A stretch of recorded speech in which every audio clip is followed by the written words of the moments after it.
UFC 81 betting and DraftKings show. We have 12 fights this Saturday night. I'm Jon Kelly. Let's hear the picks. And we're going to get things started in the women's strawweight division as Emily Ducati comes in as a minus 375 favorite. The comeback on Ashley Yoder is plus 295. And I'm not going to spend a ton of time on this fight because quite frankly, I'm just not that interested in it, both in terms of a betting standpoint and in terms of DraftKings, because Emily Ducati's 9,300. She's one of the most expensive fighters on the slate. And on a 12-fight card, assuming we don't lose any fights, there's just much better options, even in that expensive price range. We have guys like Mckin for a couple $100 cheaper. We have Edgar in a very popular fight. So there's just some that we're going to get to later that I think are worth a lot more in terms of floor and ceiling combinations than a Ducati. So that's why I'm just not that interested in her. But I do think she wins. She's primarily a striker, does have decent striking, but she's very one-dimensional. Even though she is a decent submission grappler, she just never goes to her ground game. And I think that wouldn't be the game plan here anyway, because she's going to be the much better striker than Ashley Yoder. She can keep a high pace on the feet, mix in the leg kicks. And Ashley Yoder is just not a good striker. You know, we've seen all that Ashley Yoder has had to offer. She's been in the UFC quite some time. And now she's coming off a very long layoff where she had an injury that sidelined her. And then she was on some sort of reality TV show as well. These are both red flags to me, especially once you get to be her age in the women's strawweight division. So I know she's a big underdog here, but I do think it's warranted. Even though Ducati's on a 2-fight losing streak, I just think she's a much better striker here. And I think Yoder needs to implement that grappling and get it to the ground. I don't think she's physical enough. Ducati has pretty solid takedown defense, so I think she's able to keep this fight standing where she just kind of boxes up Ashley Yoder for 15 minutes here, gets her hand raised, and wins a decision. So we're going Ducati by decision. That's the official pick. But in terms of DraftKings, it's going to be a fade on both sides for me. Next fight up in the bantamweight division, we have Chris Gutierrez, a minus 375 favorite. The comeback on Hailey Alatang is plus 295. And this is one where I think Gutierrez is clearly the more technical striker here. He's got some of the best leg kicks in the division. I think it basically comes down to, will Alatang be able to close distance and get inside his boxing range, be able to work around that kicking attack of Gutierrez? And I'm just not convinced that he's able to do that. Gutierrez, we've seen time and time again, he's very one-dimensional, but it is so difficult for a lot of his opponents to be able to deal with those leg kicks. And I think that's probably what happens here. The one thing I'll say about Alatang is he does have a path to victory. He is a powerful puncher, a lot of wins by knockout. He also is capable of mixing in takedowns, and we know historically that's kind of how you would beat Gutierrez, is force him to grapple, get him flat on the mat where you can actually control him.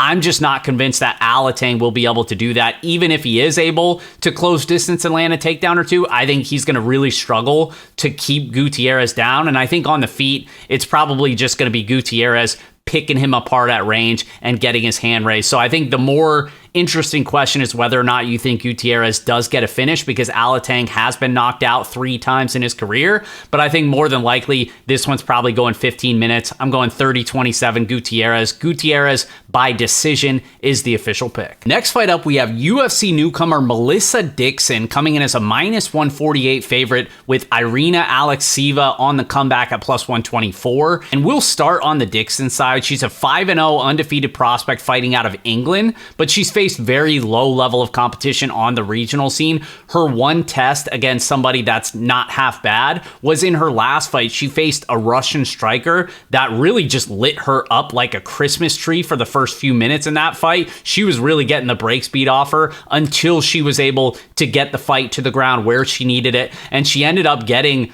a stoppage victory. So it was good to see her be able to work through that adversity, because previously she hadn't really faced much adversity because of the low level of competition. But I do worry that, we have a very unproven fighter who's now making her UFC debut and is a favorite price tag. And then on the flip side, Alekseeva is another fighter that we don't really know a ton about. I kind of bashed her coming into her UFC debut against Stephanie Edgar, and she was able to pull off the first round submission victory. So credit to her there. She calls herself the Russian Ronda. And I do have some interest in the Russian Ronda because, for starters, she's the underdog. And in fights like this, I naturally am going to lean more towards the underdog. But I think on the feet here, Melissa Dixon is not a very good striker, particularly defensively. defensively. I mentioned in her last fight, she got her bell rung quite a bit. And I think Alexieva, she's a crazy brawler and she's very sloppy, not super technical, but she does have power and she is going to be swinging for as long as she can here. And then if the fight does hit the mat, Alexieva, as we saw in that last fight, pretty tricky with her submission attempts as well. So if I think Alexieva is going to have the power advantage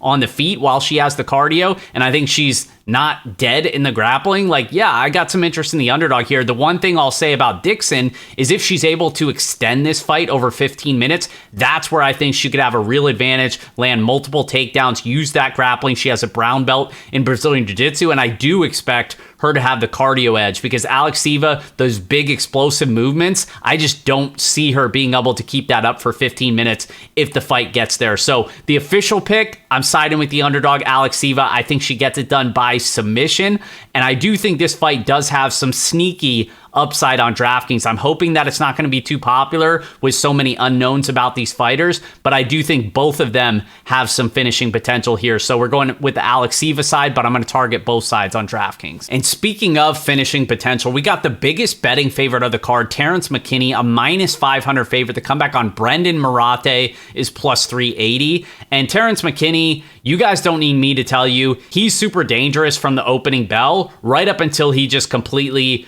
runs out of gas. And a lot of times he's able to get that finish before the cardio falls off a cliff. And I kind of think that's what happens here because he is going to be super tough to deal with in those first couple minutes. And he's going up against somebody in Marotte who's a New England cartel guy. You know, he's trained before with Connor Matthews, who got the win for us on Dana White's Contender Series on Tuesday. So shout out to him for that. But he's a cartel guy. He seems to be, you know, a game opponent. He's out there scrapping with a lot of dudes.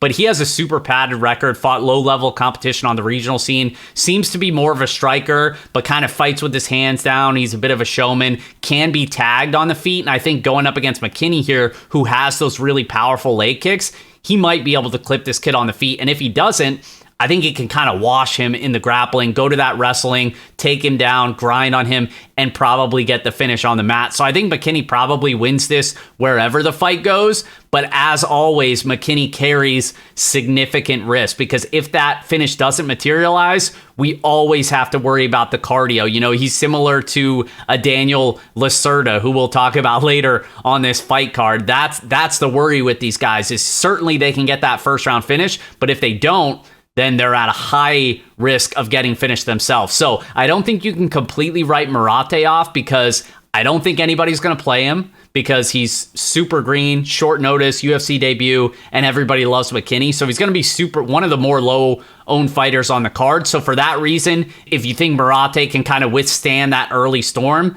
then maybe he's live to take over. So I don't think you can fade him completely. I'm going to target both sides, obviously with a heavy leans towards McKinney, 9,500. I think he's one of the best plays on DraftKings this week. And next fight, we head back to the women's bantamweight division because Tanora Lisboa is a minus 360 favorite with Rana Oliveira on the comeback at plus 280. And this is another female fight where I just don't really have a ton of interest on DraftKings because the favorite, who I do think probably wins, is just so expensive and she just doesn't have the ceiling because of her fighting style. Tanora Lisboa, she made her UFC debut against Jessica Rose Clark and it was a solid performance for a debut fighter, but the ceiling just wasn't there, even with a third round finish. And I just don't really see a ceiling here against Rana Oliveira, who is very unknown. I think Oliveira is probably one of the biggest wild cards on this fight because there's very limited tape on her, so we just really don't know what to expect.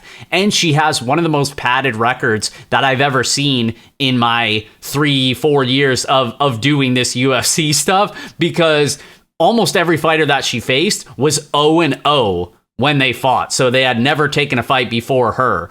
And then like the one other one was like 0-1 or 1-0 or something. Like very, very padded record. A lot of unknowns with her, but she doesn't seem like a terrible fighter. I mean, she doesn't seem like she's great by any stretch, but she seems to be an okay striker, comes from a Muay Thai background. You know, she wants to get in there, start swinging, but she really likes to clinch up her opponents, hold them up against the fence, maybe land a takedown, take it to the mat. She does have a bunch of finishes, but most of that is because of the low level that she's fought. And she was submitted in one of her first fights as well with a really really sad Ezekiel choke while she was actually in top position. So I don't really rate her grappling all that high, but I do think she probably, makes this fight more competitive than the betting odds suggest. So I think because I just don't have a lot of interest at 9,300 on the Lisboa side, I'm just going to blindly take a couple shots. If you're playing multiple lineups in the big main tournament on DraftKings, I don't mind just taking a couple blind stabs on Oliveira and maybe embracing those unknowns, like I've talked about before in some of my GPP leverage articles, embracing the unknown of Oliveira. Maybe she rocks up and looks way better than she had on tape and nobody just saw it coming. But also, she's just going to be super low owned because Daniel Lacerda is 7K. So a lot of the field's going to go there if they're in that punt range. And then if they go even lower and get a little bit more risky, Brendan Marotte is $100 more than her, and he's in a much more popular fight in that Mckin spot. So I just don't think anybody's going to play Oliveira, and rightfully so, it makes sense. But I'm just saying there is a path to victory that she just looks better than we think she is. And then if she wins, you probably need her because she might end up being optimal. So this is one where the official pick is going to be Lisboa by submission. But on DraftKings, I'm basically full fading Lisboa. And I am going to take a couple shots on the underdog here. And next fight up, we have TJ Brown, who's a minus 205 favorite with Darren, the damage, Elkins on the comeback at plus 170. And this is one where I do have interest in both sides on DraftKings because I do think both guys are going to be capable of landing multiple takedowns here. I do think we see multiple grappling exchanges throughout this fight for as long as it lasts. And I do think it probably lasts a good 15 minutes. I think GTD is probably the best bet of this fight, and I will have some sort of over or GTD bet. I haven't bet anything yet, but I do like the prices there. In terms of DraftKings, I just think there's a lot of upside because we know how TJ Brown fights. He averages over 3.5 takedowns per 15 minutes. Solid grappler, needs to get the fight to the ground in a lot of his fights because on the feet, he's an okay striker, got some sharp boxing, mixing the calf kicks as well. But the durability, you just can't trust him because he gets his bell rung quite a bit. He's been knocked out multiple times in his career, been finished multiple times in his career. So anytime I see a guy like him as a minus 200 favorite, it gives me just a little bit of pause. And then on the flip side, Darren Elkins, 39 years old and washed as can be, as we know, but the dude's also kind of been a moneymaker because everybody just is so quick to count him out. And I totally get it. Because on the feet, he just looks like he's a step behind.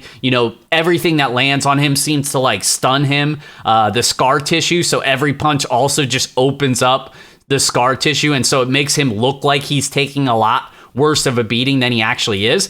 But the positive things about Darren Elkins is the dude is pretty durable despite getting hurt a bunch. He fights through it in basically all of his fights. It is very difficult to get this guy out of there. And then on the flip side, he can also land multiple takedowns. He's a great wrestler, always has been. He's also been historically very difficult to submit as well. Charles Oliveira, the only one to ever submit him across however many fights he's had in the UFC. And we know he's got that dog in him as well, where he's gonna fight for your money for 15 minutes. And I just can't say the same about a guy like TJ Brown, who's just kind of a flake. We've seen him, the Jordan Griffin fight comes to mind. There's been multiple times where I'm just like, why am I backing this dude? Even though I bet him against Kai Kamaka, didn't think he won that fight. He ended up getting the split decision victory. So it's one where I do lean TJ Brown. I just think the market is kind of respecting him a little bit too much. If you think that TJ Brown is just going to completely destroy Darren Elkins here, I'd push back a little bit on that. TJ Brown's not really known as a power puncher. So unless he's able to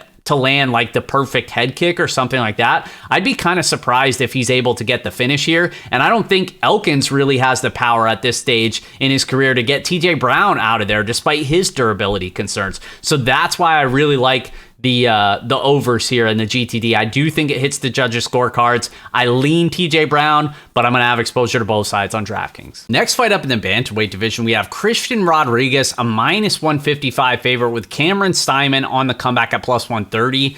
And I gotta say it, guys, Christian Rodriguez smells like the mush of the week because everyone that you talk to, everyone that you listen to this week has bet this guy or picked him to win. I just think everybody is just way too overconfident in Christian Rodriguez here. And it's not that he can't win, and it's not that he's not a good prospect, because he is, and he could win. I just think the overconfidence in him this week is getting a bit out of hand, because this is a guy who I mentioned, a good prospect, 2-1 in the UFC, only loss coming against Jonathan Pierce in his UFC debut on short notice up a weight class. And he's looked pretty solid since, hasn't fought the best guys, but has taken care of them and has looked good. And I do think he could have some advantages here. He's a very technical striker, very good counter striker, good grappler as well, but not really aggressive in getting it to the ground. It's typically after somebody else takes it there, then you see how good his grappling really is. So he's just a well-rounded guy. The negative with him, I think, is that, seeing him as a juiced up favorite here now, he's never really a guy to blow you away in terms of his round winning ability because he's a low volume counter striker for the most part. And I mentioned he's not really super aggressive in proactively grappling. So I just worry about that from that standpoint. And then on the flip side, Cameron Simon, he's a solid young prospect as well. Definitely has some issues. I'd say more issues probably. He's definitely more raw than a guy like Christian Rodriguez. And I've been harsh on him in the past because he does have holes defensively. He's a powerful striker. 6 of his 9 wins have come by knockout, 9-0 undefeated prospect. As you know, he's the protege of Dricus du Plessis, but he does have some issues, in the striking. He can be hit a ton. We've seen him rocked. We've seen him get tagged repeatedly, even against low-level regional guys. They were able to hit him clean because that defense does still need some work. The grappling is coming along, but it's still pretty sloppy. But what I really like about this kid is I think you can trust the volume's going to be there, and I think you can trust the gas tank is going to be there because his intangibles is kind of off the charts. He's not the most skilled guy, but the intangibles really give me some interest here, especially when he's priced as an underdog, because a guy that I know is going to carry his power for 15 minutes is always going to be live here. So a guy like Christian Rodriguez, who, yes, very technically sound, if he's not putting a ton of volume out there, if he's not grappling a ton either, I don't know, man. Simon's going to be super live. He's a guy that builds into his fight. So in rounds 2 and round 3, he's going to be out there swinging. So unless Rodriguez is able to put him out with one of those big counters, I'm going to side with the underdog. It's a close fight. I like both these prospects. I think they both have a future, but I'm going to side with the underdog. Naturally, that means I have more interest in him on DraftKings in the mid-range, 7,800. I think it's a good price tag. We're going Simon by decision. That's the official pick. And kicking off the main card, we have Edgar Chyz, a -310 favorite here with Daniel Lerta on the comeback at +250.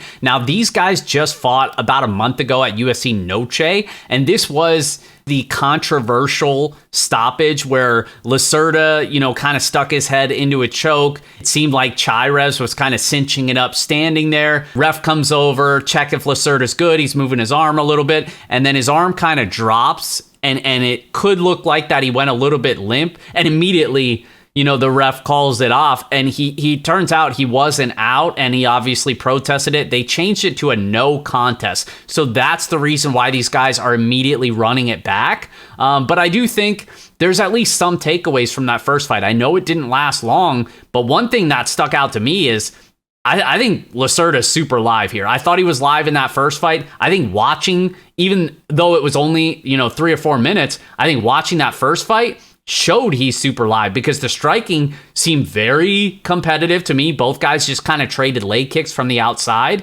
and Lerta came in a lot more composed than he typically has in the past, where he's that Mckin light, where he's going to throw everything in the kitchen sink at you, kill or be killed style of fighter. We didn't really see that from him in this fight. We saw him more composed. Yes, he tried his infamous spinning wheel kick and whatnot, but we also saw him go for the takedown. Takedown came super easy, consolidated top position. Like, I think he is one of the most live underdogs on this card, and I said that the first time they fought, where I'm kind of hoping that the field has lost faith in Lerta. So it's probably wishful thinking, but I'm hoping that he's not going to be like super popular because he's only 7K. And I think he not only has round 1 finishing upside, I think he can win even if the fight gets a little bit extended, if he comes out a little bit more composed, because I do think he has grappling upside here. I do think the striking's pretty competitive as well. So even though a guy like Chyz is so dangerous, should have the cardio edge if the fight gets extended, I think Chyz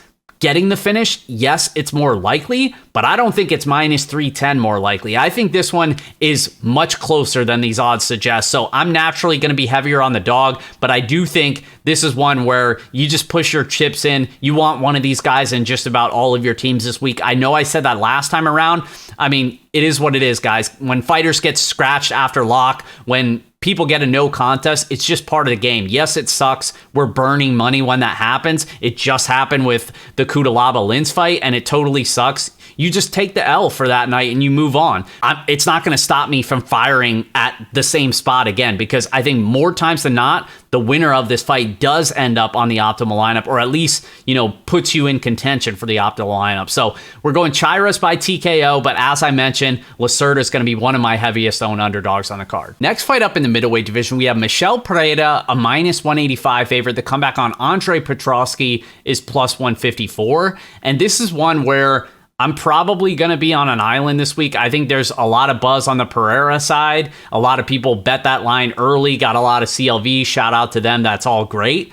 But I think Andre Petroski is getting disrespected here. I mentioned the overconfidence in the Christian Rodriguez fight. I think there's a lot of overconfidence in Michel Pereira here. And I just wouldn't feel super comfortable here backing him as a big favorite against Andre Petroski, who has yet to lose in the UFC, who's a more natural 185er. Yes, Michel Pereira has always been big at 170, so it was expected that he would eventually move up to 185, but Petroski's always been a 185er. Petroski, collegiate wrestling background. I know Pereira has that 94% takedown defense. It's because he hasn't faced anybody that's really trying to take him down. And now he's going up against a good wrestler. I do expect Petroski to be able to land takedowns here. And the negative with Petroski is like, oh yeah, he always gasses when the fight gets extended. But that's kind of been overblown at times. Like, we've seen him work back in rounds 2 and round 3, even though he always looks tired. Yes, he does fade for sure, but I'm just saying it's not to the point where he's like death gassing out there. And by the way, who also gets tired?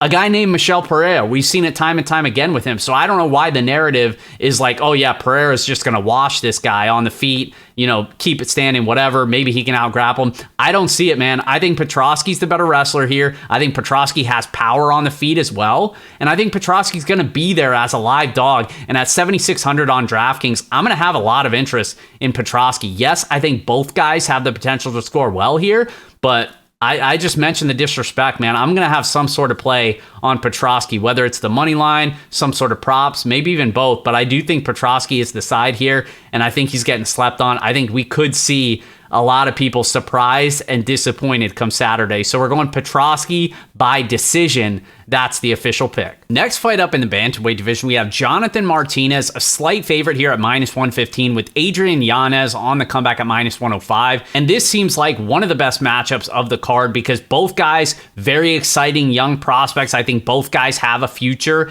at 135 here.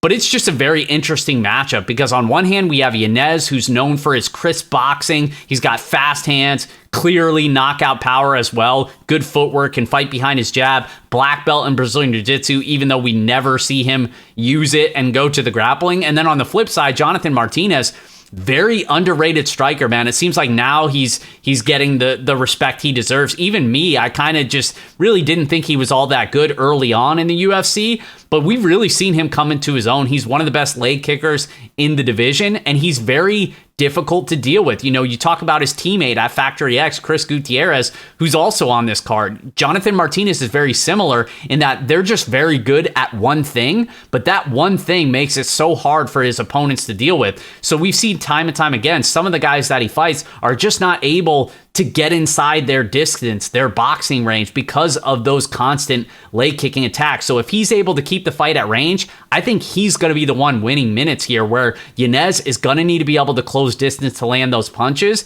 And I'm just not sure he's going to be able to do that, especially coming off a knockout loss against Rob Font.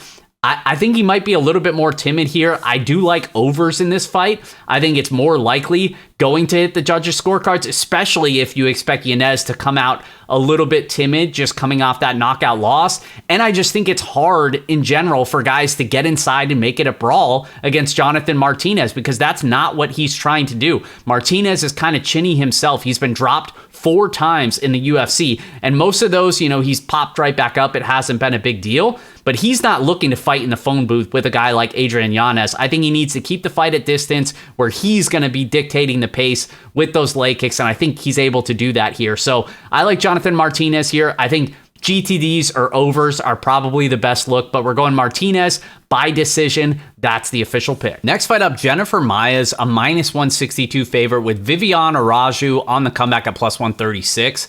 And this is one where I do have interest in the underdog here, and I feel like I'm saying that a lot on this card, but I just think this ends up being a very dog-heavy card. Maybe they don't all win, but I definitely think it's one where a lot of these underdogs are super live in this fight, and I think Araujo fits that bill as well, because I've never been historically a Jennifer Maia backer. Obviously, I bet against her, which wasn't a great look in that Casey O'Neill fight, and she made me look foolish there, but I might just do it again here, because I don't believe in her round winning ability. I don't believe she has a ton of upside in a lot of these fights. And I think this is another one where Araujo is the more powerful striker. Yes, she's getting older, 37 years old. She's always had cardio concerns as well. And maybe that bites her here. But I think she's got multiple advantages, not just the power on the feet, but she's also got the grappling advantage. And when you talk about Jennifer Maia, she's never been able to defend takedowns. She defends takedowns at just 57% in the UFC. So if I think Araujo is going to be able to land the heavier shots on the feet and land the takedowns, mix in the grappling as well, I think she has a chance to make this look like that Andrea Lee fight where she was stung early in the fight, got dropped, and then rounds 2 and round 3 came back and just dominated the grappling and got the hand raise here. So I think it could look similar to that here. So we're going to go with Araujo by decision. That's the official pick. Which brings us to our main event, where Sodiq Yousef is a -166 favorite. The comeback on Edson Barbosa is +140. And this is a really fun main event here. I'm excited for it. I know you guys are as well. I don't think we're going to need the judges' scorecards. I know I've said that a few times. I don't think this one's going the distance here, especially as a 5-rounder. I do think somebody gets a finish here, and I think it's probably going to be Yousef. I do think it's very competitive here. Both guys great strikers. Yousef obviously more active with the boxing. He's got fast combinations, solid power, a lot of wins by knockout as well. And then on the Barbosa side, we know it's going to be the leg kicks. He's one of the best leg kickers, not just in the division, but across the UFC roster.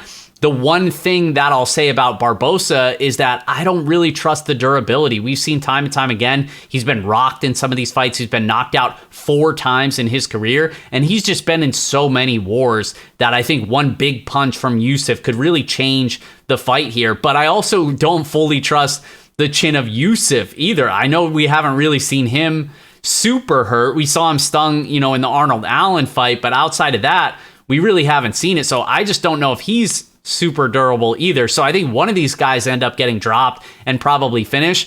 I just side with Yousef being the younger fighter. I think he has a little bit more power, at least in his punches. And then I also think, his grappling has been improving. We know he's always had the submission grappling, but we've seen it look pretty impressive. In the Andre Feely fight, he showed it off a little bit in some of his other fights as well. And that typically is how you would take advantage of Barbosa's holes. He's a solid submission grappler, but if you can take this guy down and lay him down flat, you can really grind on him and control him on the mat and land some ground and pound. So I wouldn't be surprised, Yousef's a pretty smart fighter. I wouldn't be surprised if he showed off some of those grappling improvements that he's made over the years. So I'm going to side with Yousef here. I think he gets it done by TKO. That's the official pick. But in terms of DraftKings, I think it's a main event that you definitely want exposure to both sides on DraftKings. And as always, guys, fightnumbers.com is where I'll have my DraftKings player rankings broken down by salary tier. It'll have my ownership projections as well. A couple other things. It's completely free. I post those links out on Twitter every Saturday morning around 10 a.m. So if you're not following me, at Jon Kelly DFS, and I appreciate the support. Thank you for watching, and we'll see you guys next time.